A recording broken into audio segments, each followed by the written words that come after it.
achieved.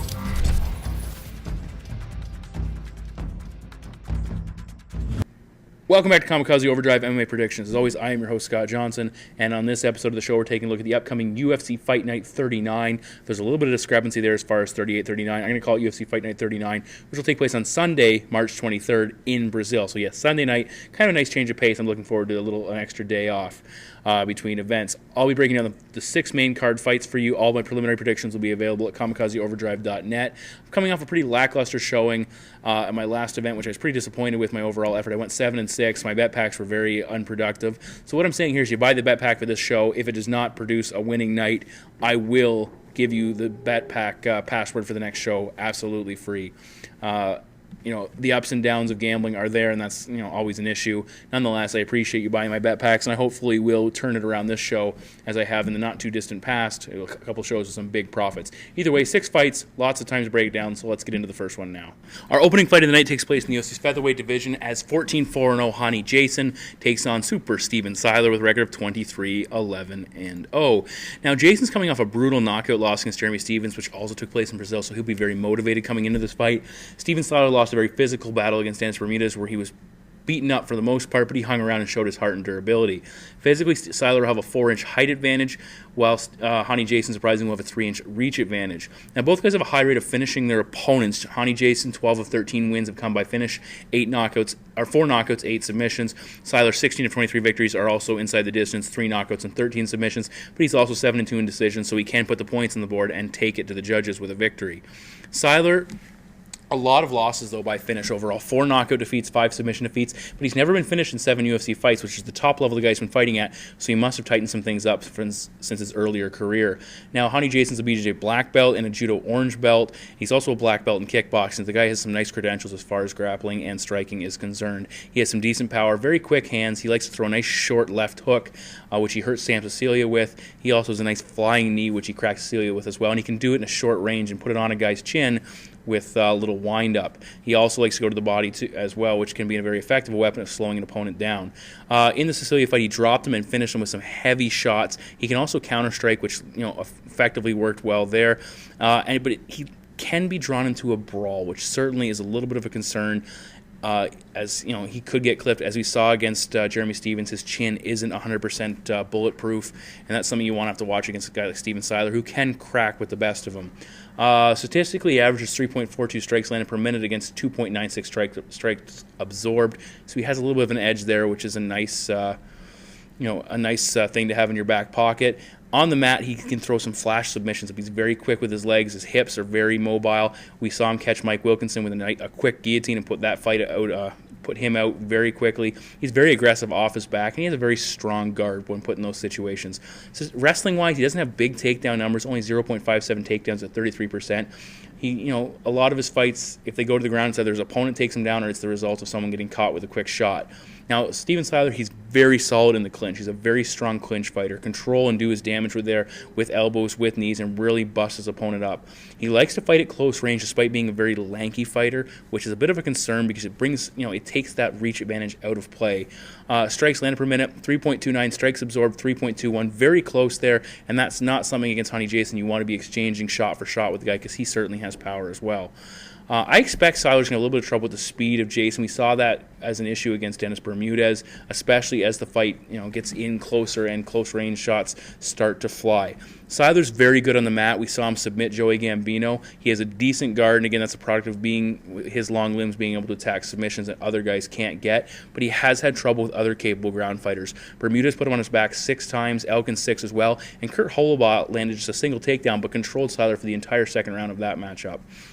Now, Hani Jason, one thing in his favor, he's going to have the crowd firing him up because he is fighting at home, and I think he's going to be motivated to rebound from his last performance, which was an ugly, ugly finish. We saw the aftermath backstage, I guess it was a temper tantrum that he threw. Siler's very tough and durable, but he's been beaten up in some fights by some very tough guys, and, he's had many finishes as well, even though I don't think he's going to get finished here. My prediction is Hani Jason to defeat Steven Siler by decision. Our next bout takes place in the UFC's lightweight division as Michael Tractor Prazeres 17-1-0 battles 21-4-0 Maribek Bekin Taisumov. Now, physically, a 3-inch height advantage and a 5.5-inch reach advantage for Taisumov, which is significant coming in. But Prazeres, he is a powerhouse. He's just a little more compact. Now, Taisumov, he's Tiger Muay Thai. That's where he fights out of. Very hard kicks. He will attack the leg. He will attack the body. He will go to the head as well. Very difficult there. Solid left hook. He also throws a big right. He has excellent timing with his strikes. He can really put it on a guy, especially as he comes forward. He will throw some knees and elbows in the clinch as well, and that can be an effective weapon. He has very solid wrestling, good single and double leg takedowns. He can also take his opponent down from the clinch position, which can be an effective weapon, especially against a guy who's looking to close the distance and tie up with him.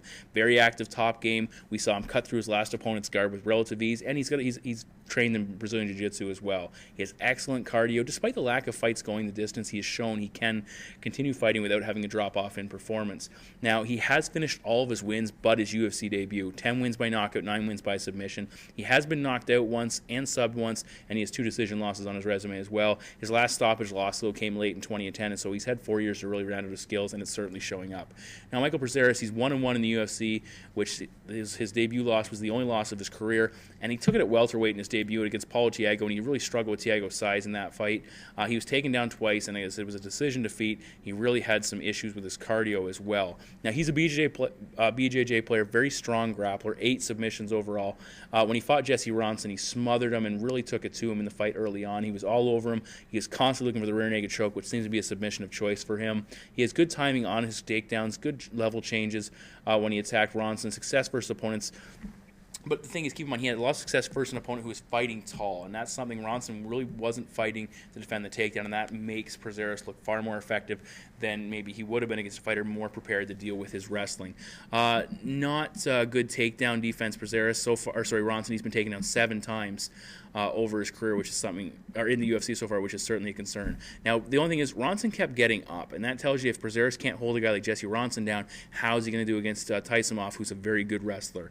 Now, Prazeres, I said, he's very compact, which can create some issues in a grueling fight. He's kind of heavily muscled, and that'll show up in the cardio issues. He was extremely tired in the Paulo Thiago bout. He was slowing down against Ronson, and this will be his second fight at lightweight, though, which he might be a little bit better adjusted, but nonetheless, I think it's going to be a little more grueling than what Ronson was able to put up. On the feet, when Jesse Ronson was able to defend the takedowns, Prazeres was getting outworked, especially in the second half of that bout. He's not the quickest striker to start with, and that will show up here as Taisumov will have a speed advantage. Prazeres, when he does attack, he likes to throw wild single punches, not a lot of setup. He does have a pretty strong overhand right, but again, he doesn't set it up, which limits its success. Now, Taisumov overall, he's more well-rounded. I like him to throw those body kicks and those leg kicks to really slow his opponent down, both with their movement and with his cardio. And I think that's going to show up here. Defensive grappling and forcing Prazeres to work hard to secure a takedown is going to tire him out early. Michael Prazeres might be able to get the first round if he can get the fight to the mat. I don't know if he will be able to. Either way, Taisumov is the better striker. He has good wrestling. He will get the better of the exchanges, and he uses his defensive wrestling early and his offensive wrestling late. My prediction is Mairbek Taisumov to defeat Michael Prazeres by decision.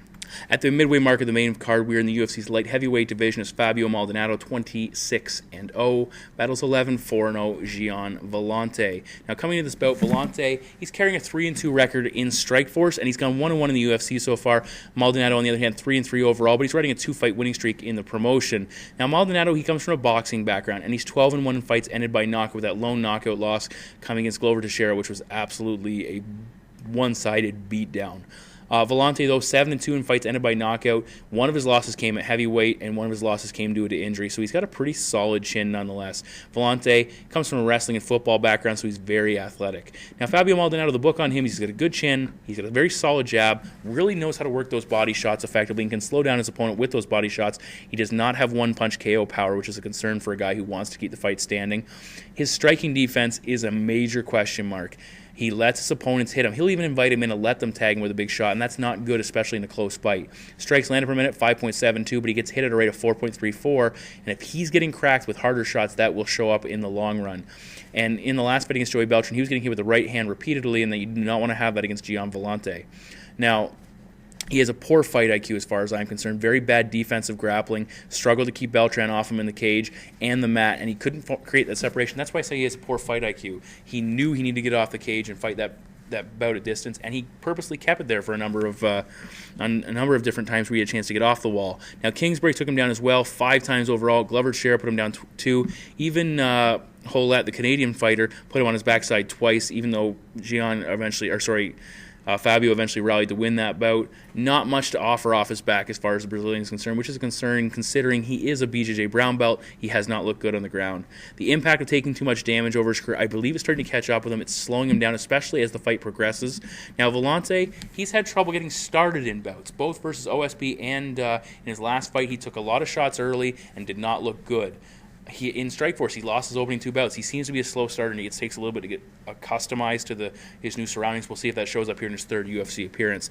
Against Donovan, he looked very sluggish early on. Maybe got hurt with some good shots, but either way, he was not looking strong and was certainly losing the opening round, or lost the opening round. He was getting tagged with a jab over and over again, and that's something Maldonado's going to look to do here. Villante needs to find an answer for that jab. He was standing in front of him and waiting in that bout. He's an easy target. He tried to catch Donovan as he came in, and it certainly was not working in his favor, and that was allowing Donovan to evade and land bigger shots. Now, Villante, he does have power in his right hand. He will show good movement when he's on top of his game, but not when he's looking as sluggish. He has some hard kicks, will go high, low, and attack the body as well, which can be, again, effective. He did some damage to Donovan's face, which shows how powerful his shots can be, and he KO'd him with a brutal right hand during a Donovan head kick. He was able to catch him as he was throwing one, and that caught him off guard and put him down. He has had success, and this is the big part of this fight. He has had success in past using wrestling to control a bout. I believe it was a win over Keith Berry in Strikeforce, where he's able to ground him and keep him there for the most part. He trains with Chris Wybe, the middleweight champion and top-rated wrestler at the Serra Longo camp. He's been working to improve his wrestling. I think this is a perfect opportunity for him to use it. I think he's going to use that on Fabio Maldonado and control this bout. He should benefit from facing an opponent not known for his speed, but he can't allow the damage of Fabio Maldonado to accumulate on him. Gian has to get off to a good start. For Fabio, he needs to try and limit his opponent's outputs. The combinations of Villante, the combo of Villante's power and his wrestling is going to add up, and it's going to cost Fabio in this fight. Maldonado is very tough. He has a very good chin. He's very hard to put away. So my prediction is Gian Villante to defeat Fabio Maldonado by decision. Up next, we're in the UFC's lightweight division in a battle of Ultimate Fighter champions as Leonardo Santos 12-4-0 battles Norman Park 22-0. They're both Park was the Tough Smashes winner, while Santos won the Tough Brazilian competition. Now, Santos won at welterweight. He's returning to lightweight, where he's much more physically suited. He will have a 1-inch height advantage and a 5-inch reach advantage, which could show up in the striking exchanges if the fight does spend much time there. Now, Park has a 9-fight winning streak coming in, and he's 3-0 in the UFC. He's looked very strong. 6 straight wins for the Brazilian. Santos also coming off a 9-month break, so he's been out of action for a little while and looking to get things back going. Plus, he's a little bit older than Park, which, he's later in his career there, so we'll see if that affects his performance as well. Santos, a grappler by trade, top-level BJJ player, 8 wins by submission overall. Now, he's 3-3 in fights not ended with a submission, and he has been knocked out once, which is a concern, certainly. Now, he's not overly athletic. He's not a great wrestler, but he's an exceptional technician on the floor, and that's where he wants to get this fight. But the thing is, I see here, he's going to struggle to create takedown opportunities on the outside. He needs to get in close. He needs to clinch, and he needs to drag Park to the floor. We saw in his last fight, his opponent continually came in and allowed him to tie up, and eventually Leonardo was able to turn the fight in his favor. Santos not a great striker. He can land some decent shots when the opportunity presents itself, but his striking is primarily focused on setting up his grappling attack. Now, Park is a much more well-rounded fighter, 12 submissions overall, and he's shown some very good striking. Decent power, but not that one-punch pop you're going to see somebody continually knocking guys out with. Only 3 knockouts on his career. 4.2 strikes landed per minute, so he's a high-output guy, but he gets tagged at a rate of 3.69, so he has to tighten up his defense a little bit if he wants to make it to that next level. He will have the striking advantage, though, but he needs to stick and move, land the better shots, but get out of range. He has a good work rate, which is something I really like, and he doesn't slow down, and that's going to show up here in this fight, especially if it goes deeper. Now, Park has been submitted twice, but he's improving and working on his ground game. His last submission loss came in mid-2012, which happens to be his last loss overall as well. Now, Santos is probably the best grappler he will ever face, or has faced at this point, which is something to keep an eye on, especially if this fight does hit the mat. Now, Park has shown some solid defensive wrestling against opponents looking to score takedowns so far in his career. He was able to fend off Colin Fletcher from top position because he took that fight to the mat several times. Kazuki Tokudomi, who's very strong on the ground, only went 1 for 5 in his takedown attempts, and his last opponent also attempted a couple takedowns, and he shut them down. Now, if Santos can get the fight to the ground, he will have a massive advantage, especially from top position. Park, for me, he needs to keep moving. moving and simply outwork Santos. I think he can defend the takedowns, and I think he gets the better of it with his speed and striking capabilities. So my prediction is Norman Park to defeat Leonardo Santos by decision. In the co-main event of the evening, we go to the UFC's middleweight division as Cesar Mutante, 8-2-0, battles CB, the Doberman Dollaway, 14-6-0. What we have here is a tough champion in Mutante taking on an old-school tough finalist in Dollaway, going back a couple of years. Dollaway already has a win over Daniel Serafian, the man that Mutante was supposed to face in the finals and just recently beat. So that gives him an advantage. And this is the second time Dollaway's fought in Brazil as well, which helps him. He already knows what to expect when he walks into this building facing a Brazilian in Brazil. It's going to be hostile, but it shouldn't rattle the kid. He's coming off a very horrible decision loss against Tim Boetsch, where he clearly won that fight. I had Boetsch, and I thought it was disgusting the way Dollaway was taken. Even though he lost a point in the final round because of a continued eye poke, I still think he did enough to win that fight easily, at the very least get a draw. He should be on a 3-fight winning streak nonetheless. Mutante, relatively inexperienced with just 9 pro fights, but he's 3-0 in the UFC.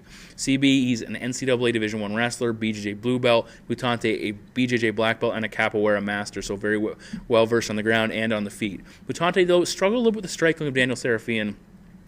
Relied on the takedowns to counter that and put him on his back, and that's something to keep an eye on here. And Mutante, he has been knocked out once, and we saw him get hurt by Sergio Moraes, and Moraes far from a good striker, but simply caught him coming forward. Serafian also landed a good shot and hurt him there.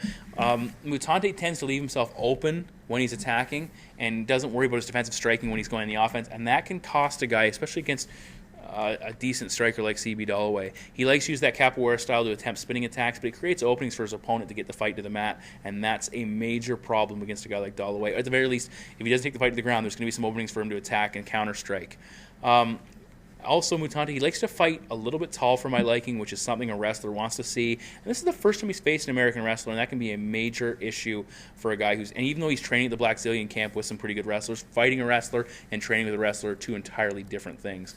Now, he showed a good power double against Serafian. He took him down, he controlled top position, and he did better as Daniel slowed down in that bout. We'll see if that shows up here at all. Now, Dollaway's striking, he's looked really on point of late. Against Tim Boetsch, he did an excellent job landing some good shots.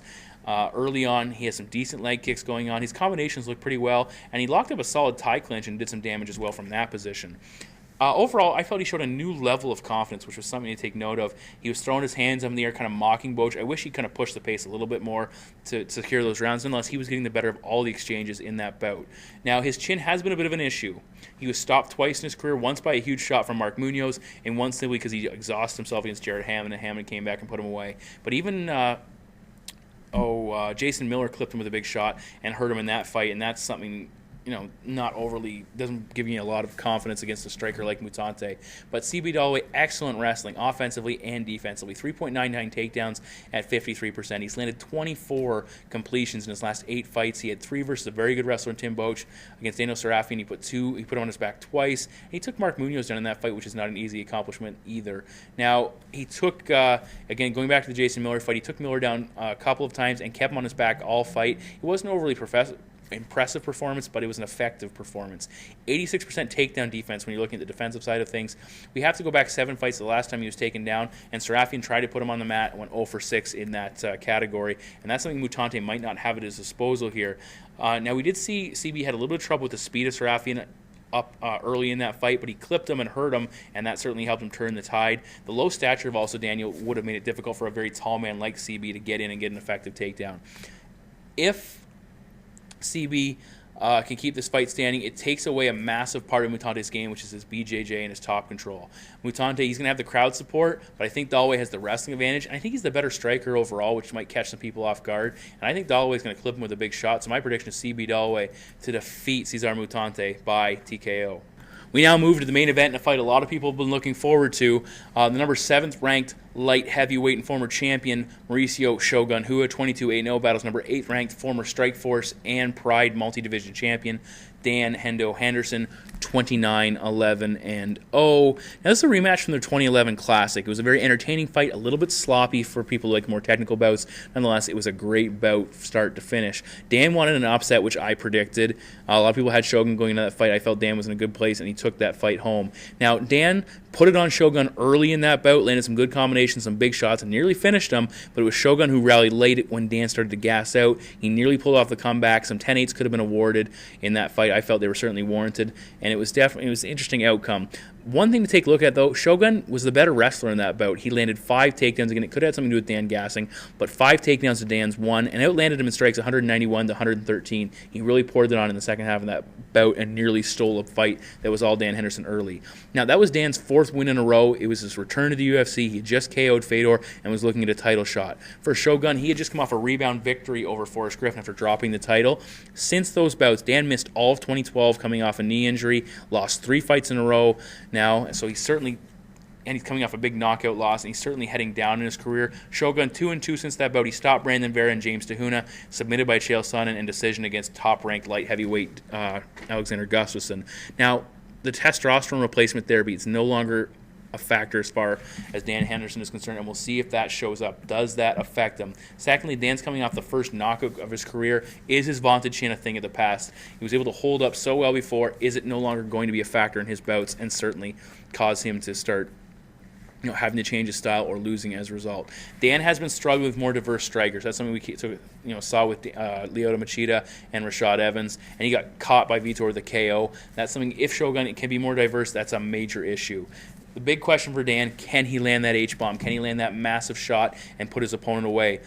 The problems that set in for Dan that could prevent it, fatigue. It could set in as early as the end of the first round, sometime in the second. That will prevent him from landing it. Secondly, his opponent lands on his chin and possibly knocks him out. That's also a major concern. Dan also dealing with a lack of speed. He's certainly slowed down with his foot speed. Knee surgeries could be playing a factor in that. His striking is not nearly as diverse as it needs to be, which prevents him from being successful overall. His strikes absorbed and strikes landed are even, so basically he's looking to land that one big shot, and if it's not happening, that's really costing him when fights go to decisions or he gets cracked, as was the case against Vitor.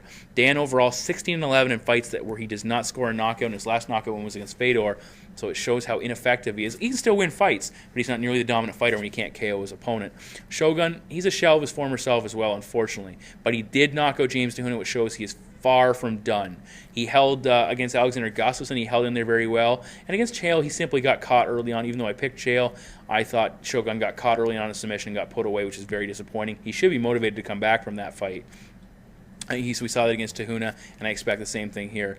Overall, Hua should be the more diverse striker. He's got that Muay Thai background. He throws those solid leg kicks if his knees hold up. He has some brutal power in his hands. His last 7 wins have come by knockout. And in his last fight, he stood in front of Dan. I expect him to take a different approach. Shogun has a great chin. When is it going to be broken? I don't know. He's been stopped by a broken arm against Mark Coleman, and, of course, John Jones put him away. He took the H-bomb from Henderson in their first meeting. He bent, but he didn't break, and that's something noteworthy as well. Henderson's 4 of his last 5 wins have come by knockout. For me, he needs to score the KO if he's going to put this away here. Too many question marks surrounding Dan Henderson, plus he's fighting in Brazil. And that's a major issue there, having to travel to Brazil. That could be difficult for an older guy, certainly coming off TRT, so he's in a hostile environment. One thing I like to note, rematches of big fights often end really quickly. Machida Shogun 2 ended quickly. Pettis Henderson, Faber Barao, Silva Sonnen, Liddell Jackson. All these fights that people anticipated, or at least on some level, maybe not so much Faber Barao, but people were looking forward to, all ended very quickly in the first or early in the second. I'm thinking something like that happens similar here, and I got Shogun Hua to defeat Dan Henderson. I'm going to take Shogun by TKO. So those are my 6 main card predictions for UFC Fight Night 39. I apologize for the quality. I certainly am rushing a little bit coming off. I just finished teaching class and I need to get home, but this is the best opportunity for me to take advantage of this. Plus, I'm trying to get it done before the PA system interrupts me and I have to start my recording all over again. Nonetheless, thank you very much for tuning in. Again, buy the bet packs. If I do not do well, you will get the next one sent to you free, so make sure you check your emails. As always, thank you very much for tuning in and listening. Kamikaze Overdrive MMA Predictions.